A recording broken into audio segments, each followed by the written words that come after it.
Welcome back. Hope you had a nice lunch. We're here now to talk with Rob Cullen, another legend in animation. I'm having such a good day today with legends. Robert is the Emmy-nominated creative director and founder of Boulder Media. Since its inception in 2000, Boulder has grown to become one of Ireland's largest animation studios. Robert has worked as director and animation director on shows such as Foster's Home for Imaginary Friends, The Amazing World of Gumball, and Transformers. He was instrumental in the reboot of the 80s classic Danger Mouse for CBBC and went on to direct 72 episodes. In 2015, he wrote and directed the award-winning Fresh Cut Grass, which won Best Animated Short at Galway Film Fleadh. Robert is currently directing his first theatrical feature film to be released in 2021. And this will be the first CGI movie to be wholly produced in Ireland. Rob, welcome. Hey, John. How are you? Thanks for having me. Oh, you're more than welcome. And thanks to RTÉjr for having us as well. I see, though, that you are in a snug in Dick Mac's pub, so I might go and virtually join you. Yeah, come on in. It's lovely. Mary's here. She's in early. Yes, she's in early. Cheers. Cheers. Peter Lord earlier today was drinking a pint of Guinness, so I think we're allowed.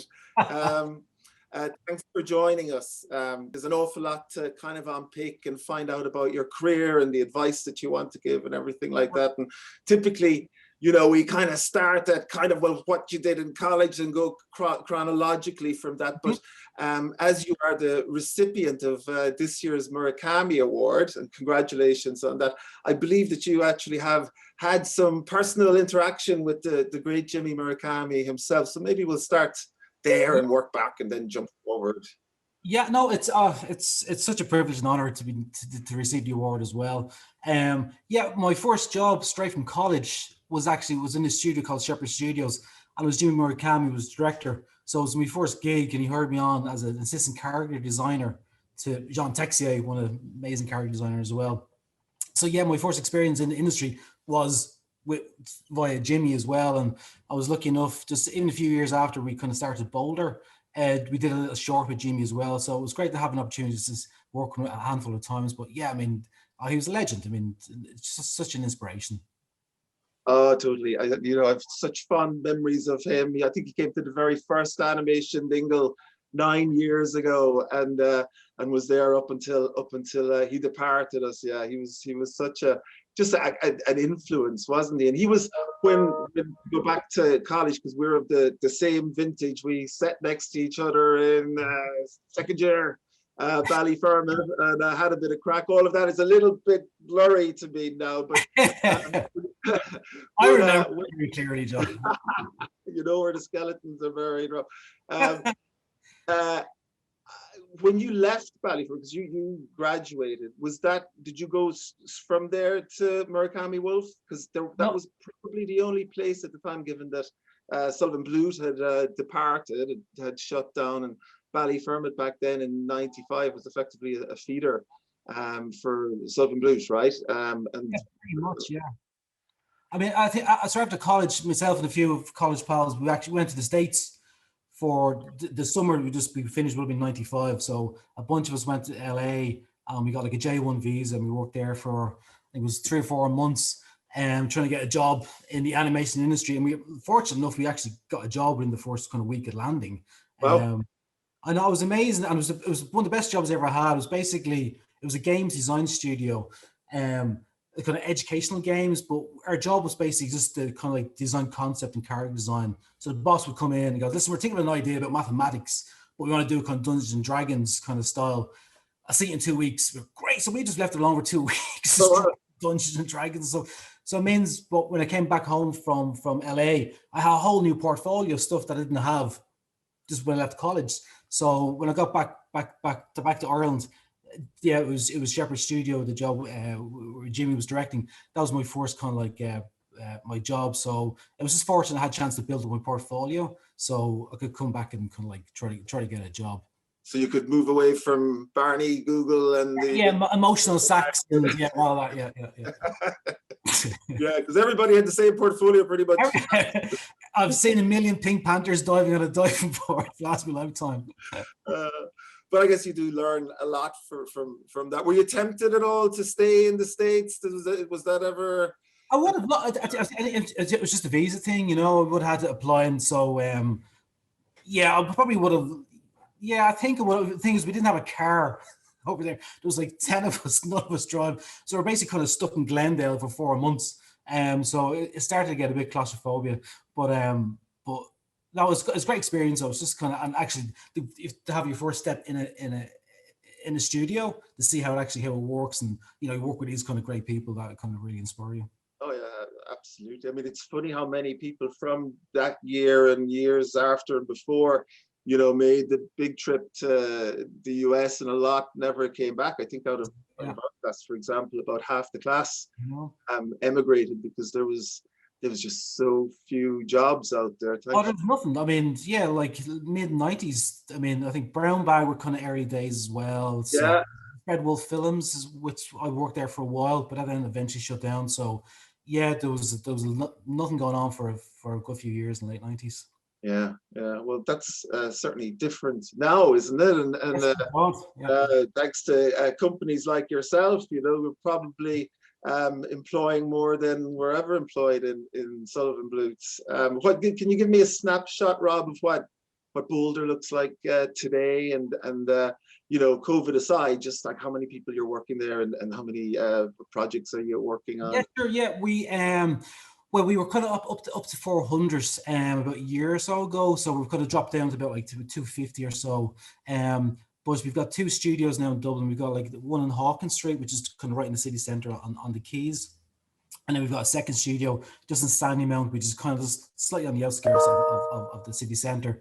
And we used to have because we're working on a movie. The last 4 years, I've been directing a My Little Pony movie. So one is the Hawkins Street, the one in Dublin City Centre was the feature studio, and all the TV stuff was happening in Sandymount. So we were working on shows for Hasbro, but also kind of we're doing 2 shows for Netflix at the moment. We're doing superhero girls, DC superhero girls for Warner Brothers. We're doing a new kind of spin-off show for Transformers as well. So there's a lot going on, and we're starting to actually wrap up the feature film, which is incredible because I thought it would never end. It seems to be going on forever, but it's we're almost there, and we're super happy with it. Brilliant. So what's the difference between creating a feature and creating a serialized whatever 24 half hours? You're probably looking at well, actually I don't know, so tell me. It's weird because I've spent all my life on TV stuff. And even before I went onto the My Little Pony, I was just directing some episodes for Transformers. And as you know, like when it comes to like TV, the pacing is as in like your schedule is super, super tight. You're probably kind of getting an episode every 6 weeks out the door, but you're probably juggling 6 episodes at any given time. Some are in pre-production, some are in post-production, some are in storyboard, blah, blah, blah. So it's kind of go. You're constantly reviewing stuff. And then when I went straight over to the movie end of things, it was kind of like, okay, we've designed a tree and we'll show you the leaves next week. I'm like, what? Where's like, so everything kind of like, it's a slower pace, but what's really, really great, it gives you time actually to really spend time in the story, you know? So, I mean, which is a luxury to have that you don't really have that much when it comes to TV. You can get a few passes on the script before you have to kind of go into animatic or storyboarding. But with the feature, it gives you time to really kind of think about the characters and work out the characters, and you know, do several passes of the animatics. So that was a huge learning curve for me as well, because I had to kind of like slow my pace down, because I was just constantly used to just seeing stuff, reviewing stuff, giving notes, sketches, blah blah blah. And now it's a lot of a slower, kind of more of a marathon. But it does, by the end of it, it kind of turns into a sprint as well, as all these projects do. Oh, it's something like a deadline to get things going, no matter what you're making. This is it. Yeah. So, like that is a truly a beloved brand, My Little Pony, and obviously a brand that has been, you know, it's a huge toy brand, and you know, children all over the world interact with it and play with it every day, and is something that's, I guess, reimagined every so often, as these classic brands are. I mean, how, when you're making something like that, how, and this question applies for Danger Mouse as well, actually, like, how do you get people to hand you over these precious babies? And I suppose in terms of the creative freedom, like, do they let you kind of at it with notes? Obviously they're going to give notes, but what's the process? How do you get it off of them in the first place, and then how do you make sure that they're happy? Well, for Danger, but the kind of Danger Mouse was interesting because it was so long ago since it originally came out, that, you know, the challenge was, how do you reinvent it for a new generation, make it feel contemporary, but still kind of keep the DNA of the original, because a lot of the parents who will be looking at it now with their kids would have been the same age as yourselves back in the 80s. So everyone has always had a really fond memory of Danger, as I did particularly anyway. Yeah, me too. Sorry? I was just going to say, me too. I mean, it was my fave, actually, and I remember when I heard that you were reimagining it, I was like, well, you were the guys to do it, but, you know, I was like, don't fuck with it. This is perfect. I swear to God, it's the same way with ponies. It's like, Jesus, if I screw this up, like, I'll have, like, you ruined my childhood, or you know what I mean? So we're really conscious of, you know, paying service to what the original show as well. But I think what was helpful was that it was made by fans. So, like, Ben Ward, who's the head writer on it, and he's the head writer on Horrible Histories. He's an amazing writer, but he was a huge fan of Danger Mouse, and a lot of the writers that were involved were actually inspired by Danger Mouse and the way it was written, because at the time, I think the reason why we liked it back in the 80s, it was really kind of anarchic and kind of crazy, and, you know, you felt like you're looking at something that you shouldn't really watch, because it was just so weird and crazy. So we felt like we were going the right direction, you know, and we were, even with the character design, we wanted to kind of, like, we didn't want to redesign the whole world, we just wanted to kind of, like, give it a fresh coat of paint and, you know, make it a slightly more slicker, and, you know, just feel more content, more feel like what the other kind of shows that are on TV at the time as well, just as in the quality of the animation and stuff. Yeah, So, yeah, you certainly achieved that. Like, I remember going back to the old Danger Mouse and going, oh God, it wasn't that good, and then seeing what you guys did on it, that felt more like what the memory was for me. Yeah. Oh, we used to get, like, mails go, oh my God, it's exactly how it used to be. But if you look at it, it's radically different. But I think you remember things in a different way, like, you know. So thankfully, like, the audience seemed to like it, and the fans haven't turned against me on it, so which is nice. And you did 4 seasons of that, is that right? Well, we did like 120 episodes, so it was like 2.5 seasons. It was Yeah, no, it was everywhere for a while. It certainly did great for CBBC. It was always on the top 10 lists and all that. I wonder what it's like, because I suppose there's a couple of things. You as a studio, Boulder has kind of specialized in service work, and that's you know, taking new brands, you know, brand new stuff, and the show that you cut your teeth with, I suppose, was Foster's Home for Imaginary Friends. That's right, yeah. And from Cartoon Network, which is an incredible show. And I remember back in the time, you know, as we were kind of starting out around the same time as yourselves, looking at what you were doing with Flash and just being awestruck by it. Could you maybe just talk about, so for the guests here that are considering maybe, you know, going maybe the more difficult route of setting up their own kind of a business, how that came about and how you would go and get that initial contract with, you know, Cartoon Network? How would you do that? Well, a lot of it is just like hard work and a huge amount of luck as well, like, and timing. I mean, before the Foster's thing came along, I mean, we were like a 5-man studio, mainly doing kind of e-cards, and we did we would have done online content, some kind of sketch shows for some British comedy writers, basically anything we would get our hands on. But it was always kind of short format stuff, or adverts or promos. And then we had an agent. We had an agent in LA who just seemed to know everyone at the time and still does. And they approached us via him saying, there's a new show from Crep and Kraken, who was the creator of the Powerpuff Girls, for his follow-up show, and that would be interested in doing a test. And you wouldn't get paid for the test. And we saw all the different studios who were doing the test. And we think, we haven't got a hope in hell of getting this. There's 5 of us in the studio. And we knew that people were trying doing CG and different kind of programs. And all that stage, we just had kind of like Flash and After Effects, like, you know. So we actually said no, believe it or not, because we didn't think we had a hope in hell of getting it. And we were so desperate just to get money in because, you know, like paying rent, pay wages. It was just thought, you know, it would never get it. So a few months passed and they came back to us, said, listen, we got all the tests in. None of them really kind of capturing what we wanted from the character designs that we gave everyone. Would you have us pass us doing in Flash? So what was lucky was the model sheets that they sent us were in Adobe Illustrator.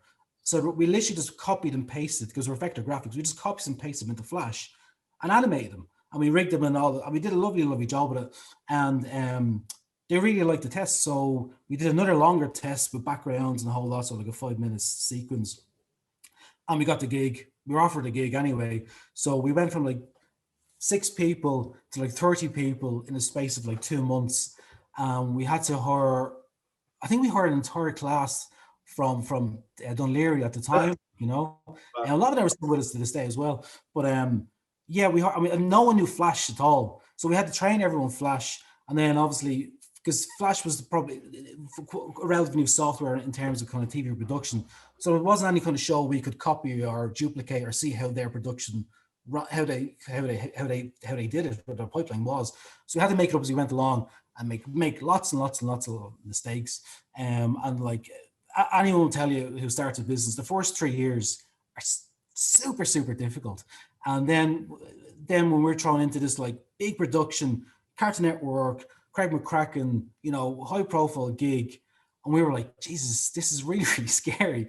And just fortunately, because people worked their asses off, we had lots of huge help from a producer as well, because we were used to doing small little things. So suddenly you're this big and you're dealing with accounts and everything, proper big business. Well, not big business, but like in terms of where we came from.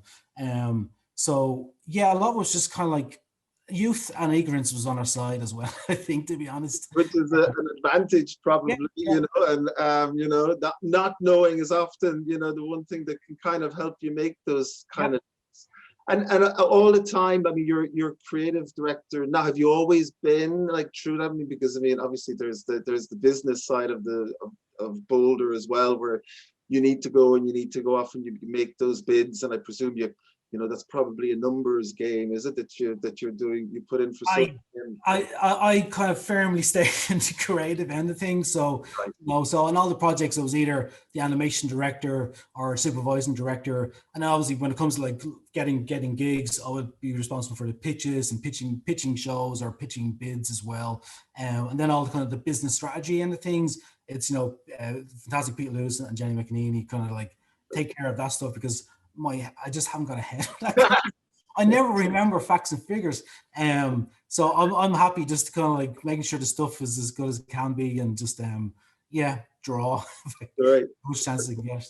You're still having fun after 22 years. Well, this is that's the trick. It's just, you know, keep it fresh, keep on finding projects that excite you and challenge you and stuff. So, and you're always learning, you're always involving, you're always, you know, it's, I mean, even on the movie the last 4 years, I've learned so much. It's incredible, like, you know, because I had no real experience in CG at all. So it was like a crash course in CG production, but also feature production and Hollywood and the Hollywood system as well. Like, you know, so there was a lot to take in and kind of like, I'm sure we'll come to the Hasbro bit and all that in a little bit, but after Foster's, which was a huge hit all over the world, did incredibly well, and seemed to be just so fresh at the time. I mean, it was a wonderful first series to kind of set you guys up to be able now to go out into the world and approach the likes of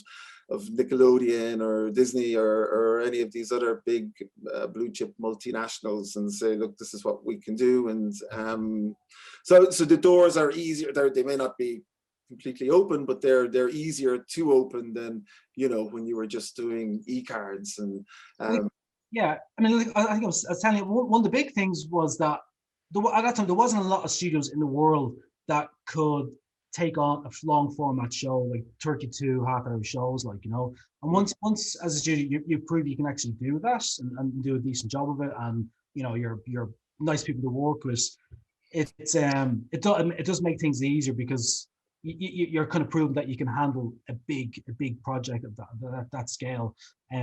So yeah, you just need to make sure you keep on top of it, and, you know, you're always kind of like trying to improve it, and especially with the styles of the shows as well. We're very lucky because each show we worked on was a very kind of different style from the previous one. So we did RTÉjr with Jorge Huertas, and then you go to Gumball, and then Dangerous. So they're all kind of quite different in tone as well, but also just aesthetic. Aesthetic, completely. And you know, a hybrid model is certainly Gumball in terms of how you push the hybrid, which was, you know, combining, you know, CGI, 2D. I mean, I think I saw sand animation in there at one point. I'm not sure. It was another groundbreaking show for Cartoon Network, right? It was, yeah. Yeah, and that again did a whole pile of seasons.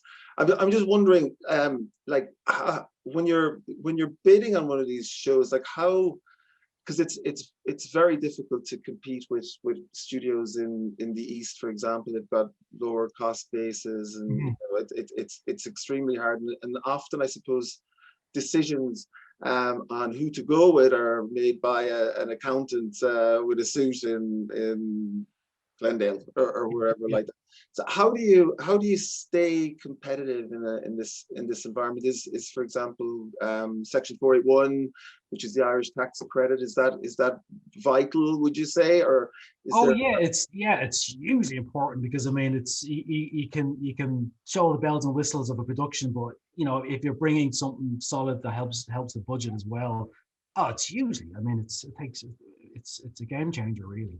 I mean, otherwise, wouldn't it? I think everyone would really struggle if that wasn't in existence. Or we'd all be moving over to the Far East or somewhere, like, you know. Yeah, I mean, it's tricky. I mean, we were lucky in one sense that a lot of shows we were working on were kind of like flagship shows for the networks, so they were willing to pay more, you know, than it probably would do if it was made elsewhere, because they wanted it to be as good as it could be, and I think the directors at that stage were kind of quite well-known directors, and I think their say held a lot as well. So we were just lucky we had kind of lots of champions for us. So right. They already wanted to work with Boulder because, you know, it's a big show for the network, or if it was Gumball or wherever it may be. But yeah, I mean, obviously, as the years move on, it gets more and more difficult, because there's so many amazing TV studios around the world who are very competitive price-wise as well. So a lot of it is just trying to get the budget down as low as reasonable possible, but keep the quality up. Yeah. I'd say, and in that sense, like Flash, which we was kind of put to bed last year, but I think that, you know, there's so many Irish companies that were kind of built on Flash, you know, that were able to, you know, Flash the early years and using it up until quite recently in Jam, you know, allowed that kind of, you know, broadcast quality animations to be delivered, you know, somewhat more economically than before. That is gone now. So I'm just curious as to kind of the pipelines that you're using at the moment, and what you think is the best 2D program application. What are you using for My Little Pony, for example, and how innovative do you need to be to stay relevant in today's service world? Yeah, well, for all our TV stuff, the 2D stuff, we use Harmony, Tim and Harmony. So we've been using that since Danger Mouse, because originally actually we were going to do Danger Mouse in Flash, and we actually had all the designs and models rigged in Flash. And then we just thought, well, listen, it's time to move on. So so we've been using Harmony since for the last, like, gosh, 7 years. And then we do all our compositing in After Effects as well, and obviously Photoshop for backgrounds. But yeah, I mean, Harmony is fantastic. I mean, it's it depends what footage you need to get out. You know, if you need to get like 35 seconds per week, you know, there's ways to do it as well. We've got fantastic kind of scripters in the studio that help us kind of achieve that as well. So it's a lot of animation in a week, but you know, it's still trying to get the quality up. But also then it lends itself to basically, like, you know, frame by frame animation, so you can kind of do a bit of everything, depending on how much time you have on your hands to do it. And then for the movie, we're using Maya and the usual kind of like shotgun and sorry, Arnold, and the usual kind of CG outfit. But yeah, sorry, go on. No, I was going to ask just that. Like, did you find it difficult to crew up for the CGI for the movie, the My Little Pony movie, or were they? Is there plenty of CGI artists out there now? Of course, it was weird because we never existed as CG features, so we were basically building a feature studio from scratch with no experience, you know, in features, and kind of like some experience in CG, but not to that level. So, things we couldn't really mention what the show was either. Right.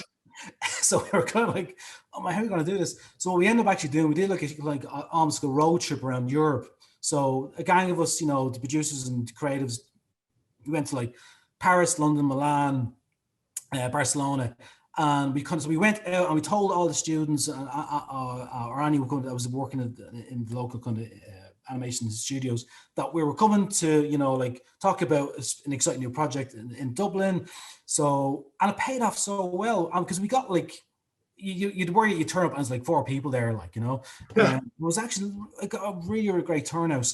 And from that, we got a lot of great people. And then even from that, people would have introduced us to other people. So we were very, very lucky to go out to get those people. But I think it was being proactive, going to them rather than waiting, hoping they would come to us, like, you know. So that worked really well. But again, once you get like one really, really kind of like good person who's got a lot of experience in the movie industry, you know, and they like what we're doing and get on well with us, you know, we find that they will suggest someone that they work with another studio who's free. So a lot of it's kind of like it's word of mouth as well.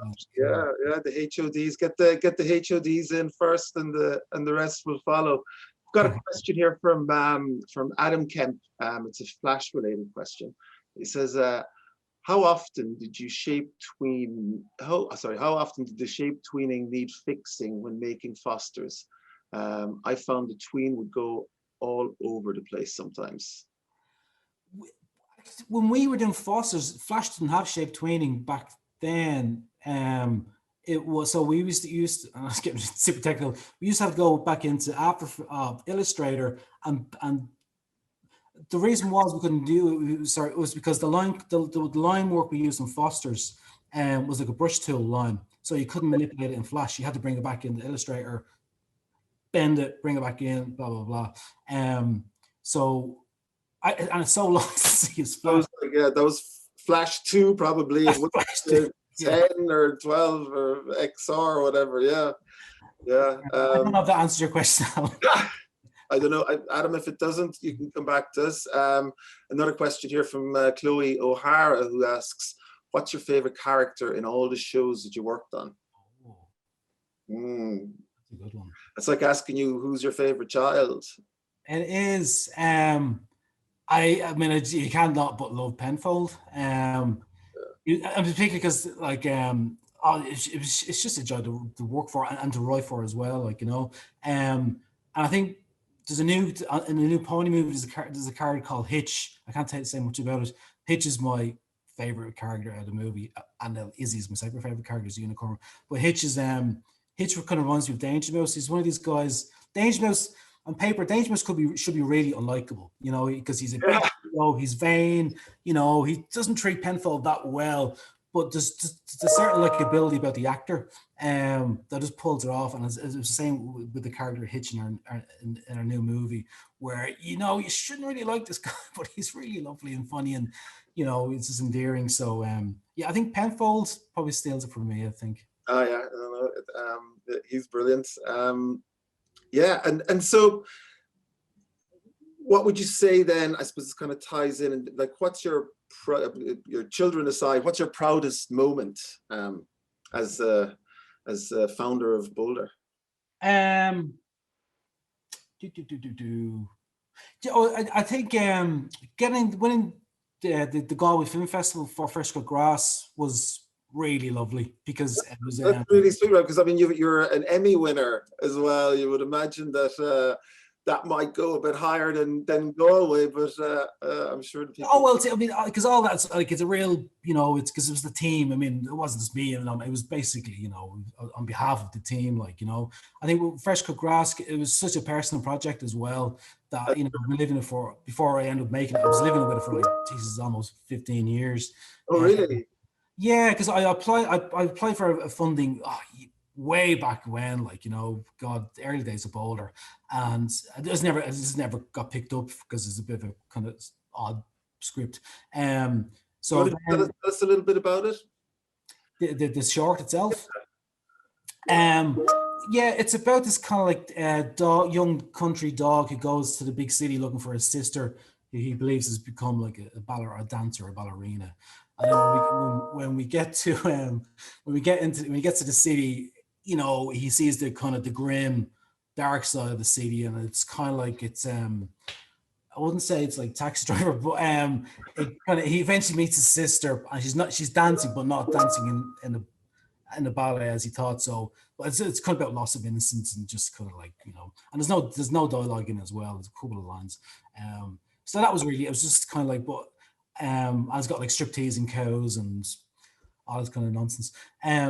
But yeah, it was because it was my own little thing, and I worked on it on my own time. I did a lot of storyboards on the train in and out of work every day. So I kind of planned to do it. I think we had like a gap of 6 weeks between two shows we were working on for Disney at the time. So I knew like 6 months in advance I'd have 2 weeks or so to be able to animate this. So I worked all the way up along there, and then that came along and we animated it, and the guys did an amazing job. And then it got a great reception when it came out, because you just never know how these things are going to go, because it's a very strange, odd, quirky short. So, but to get the reception was fantastic. I think I was one of my proudest, because it's been living with me for so long. Just to get it out of my system was great. Yeah, and for it to be so well received. Yeah, people get it. Yeah. But like when you're like, I mean, that was a very personal short film that probably didn't have too much commercial potential beyond its life in as a short film, Well, I tried to pitch Hasbro strip-teasing dogs. Surprisingly, they didn't like it. Try again. It's all changed after COVID.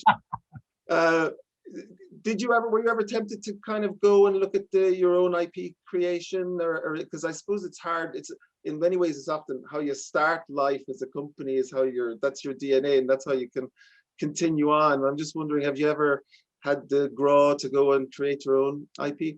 Yeah, we did. We had a good few stabs. It's funny because I'd look at you guys and jam, and I go, man, I'd love to do your own stuff, because that's what you're all creating your own IP. The problem when it came to like service work, it's like a black hole. It just sucks in all your time and energy, because it's a constant thing. But we developed a bunch of shows or projects that we pitched around. Fortunately, nothing really kind of ever caught on. We had one show I developed called Ethan Darklight, which is kind of supernatural action show about this kid whose father is this world famous illusionist who goes missing, and the kid's trying to find out where he is, and it's all kind of sci-fi and horror kind of themes through it. We were very lucky. It got kind of picked up by Disney, and we were really good to go. But unfortunately, things changed, and eventually it didn't happen. So, but thank God we got the rights back and stuff. But yeah, since then we've focused more on shorts really as well, rather than kind of developing our own IP. But I mean, again, I think before the Hasbro thing happened, we were just about to kind of like dip a toe back into the whole IP thing as well. And then Hasbro came along and bought us. So Did you have a big kind of a price tag on your outside your building saying we're for sale for any, Yeah, I was kind of hanging on the corner, doing some gum. No, we didn't. It was just total luck and coincidence, because what happened is, like, myself, Pete and Jenny, who were the three of us run the studio, we'd kind of go to the States once or twice a year, and we do the rounds and visit all the different broadcasting studios. We kind of knew that stage, and we just kind of let them know about, if we've got an opening in the pipeline next year, or if there's any projects that you might be interested in collaborating with. And then just on one of those visits, Pete and Jen just popped into Hasbro, and it was just total fortune, because at that stage we were working on Danger Mouse, a CG show for CBBC called Go-Jetters, and Wander Over Yonder, which is another Craig McCracken show.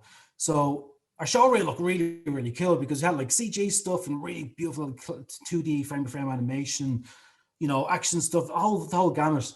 And they looked at that and they were, "Wow, this is really lovely," because they were looking to kind of like work with a studio, and we thought they were interested in like giving us a project.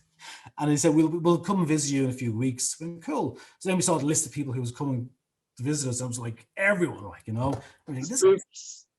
this isn't just about a TV show. So so basically they kind of came over, kicked the tires and stuff. And then to kind of like, then that the relationship kind of like started, really. And we were looking for a studio to basically just a one-stop shop in one sense, but a creative shop as well, that we could kind of reboot shows with them and be creatively involved from script all the way through delivery.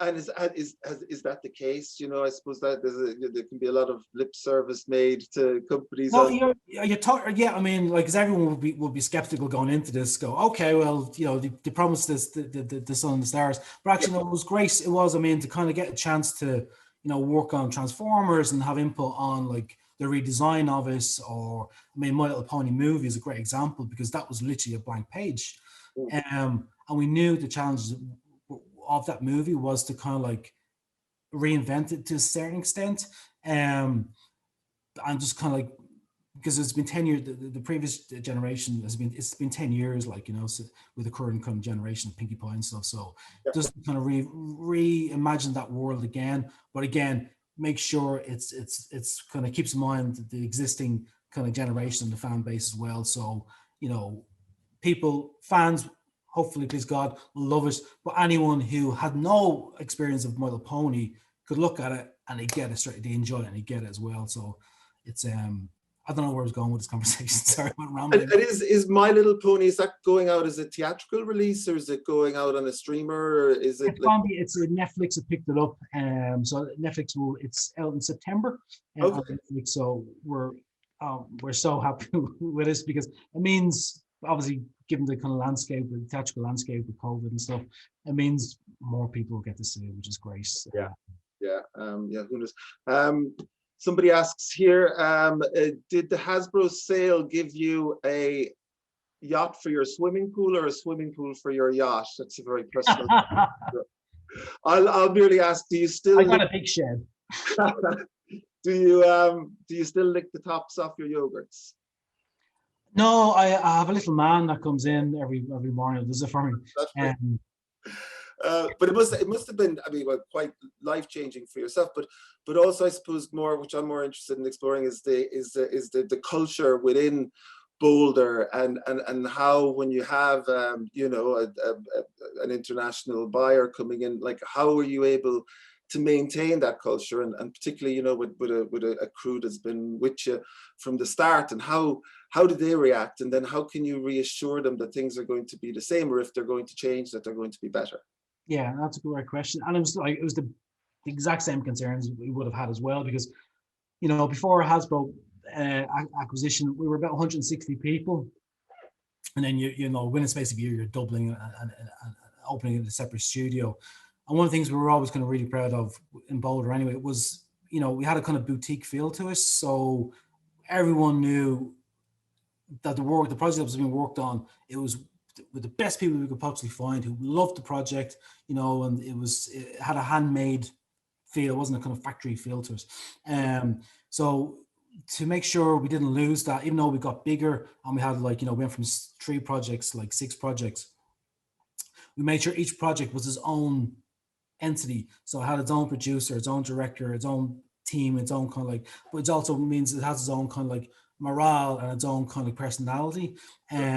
So it felt like it was their baby as well, and not just part of a cog in a big machine.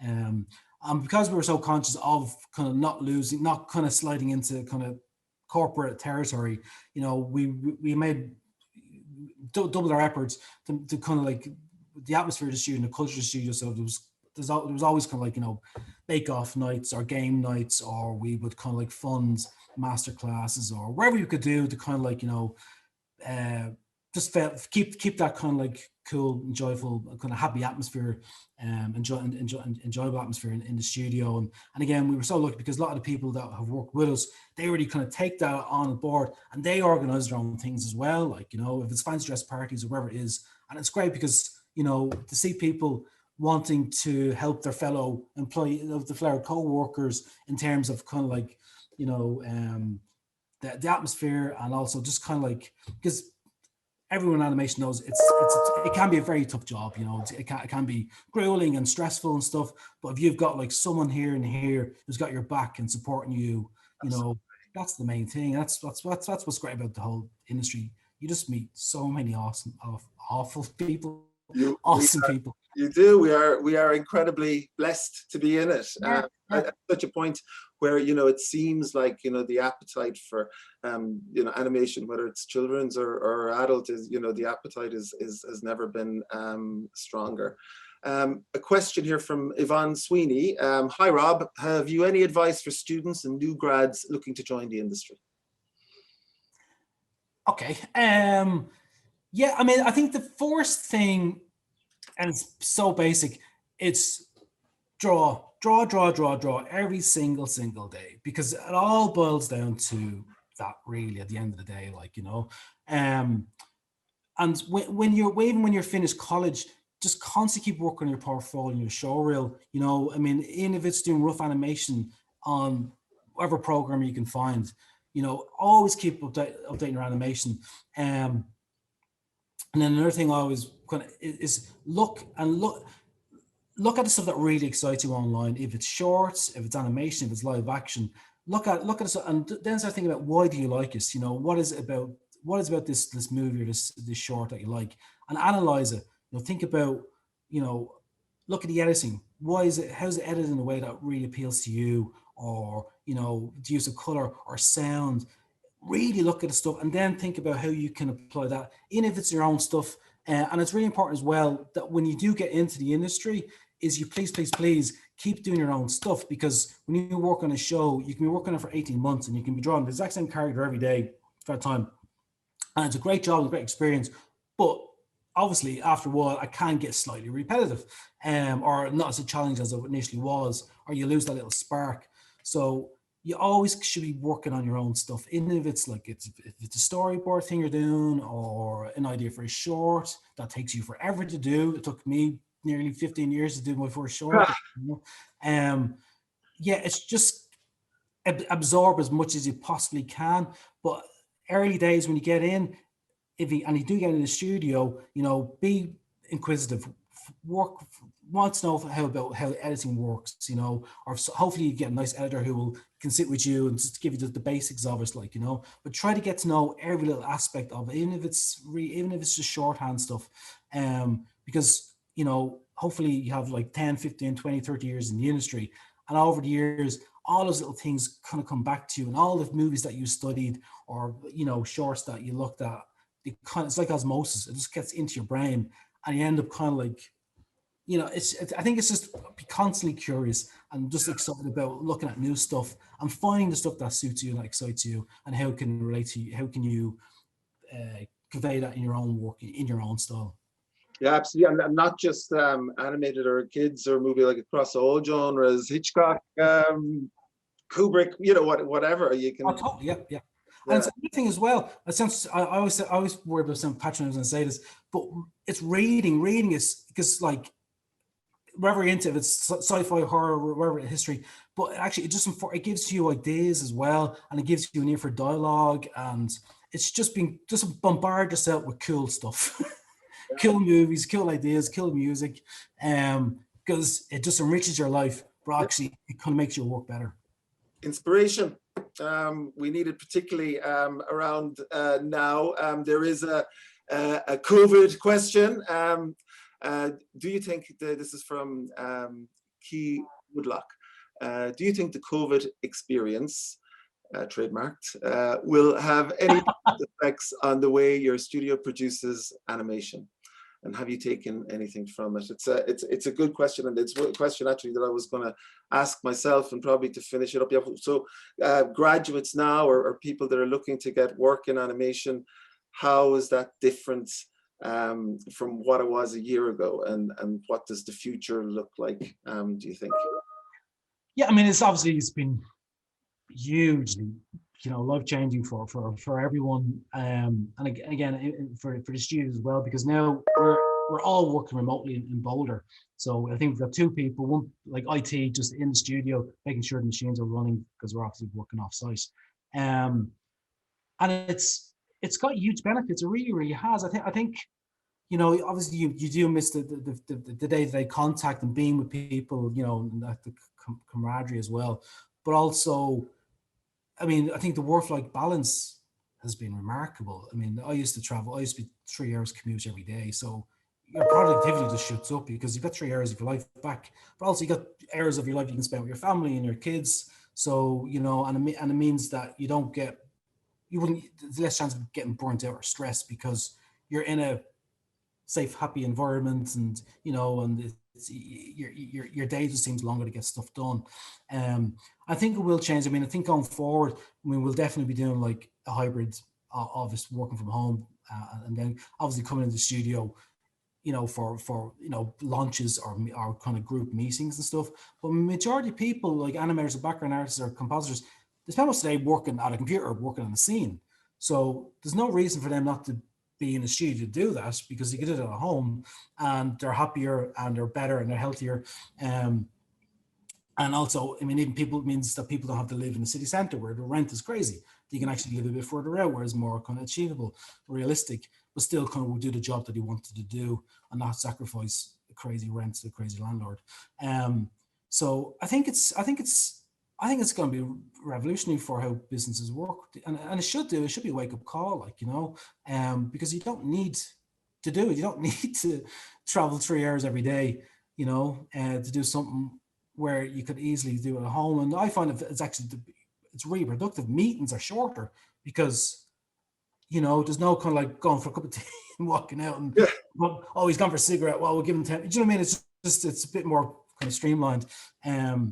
Zoom kind of condenses stuff, doesn't it? It does, doesn't it? Yeah, it's kind of like you want to get off it kind of as quick as you get on it. You get to the points a lot quicker. Yeah. I think you're right. I think that kind of a hybrid way, or 1 day a week where you come in, and I think just being able to give people kind of what they want, giving them both. If they're not in a position to be able to work from home, then come in, and if they want to do that, then do it. We're not seeing any kind of productivity loss in Jam by remote working at all, and I'm sure it's the same for yourself. So sure. I mean, on the movie, we just started core production, full animation. I think we were about a month or two into it when the lockdown happened. So all of the movie has been animated and rendered from off site, so. And I wouldn't have ever thought that was achievable, but it's thanks to the amazing people in IT and the technicians who can actually make this possible. It's they're the saints as well. They are the future. Are you hiring at the moment? Are you looking for people? Should people send in resumes or? Go to the website, because it has any current job positions open at the moment.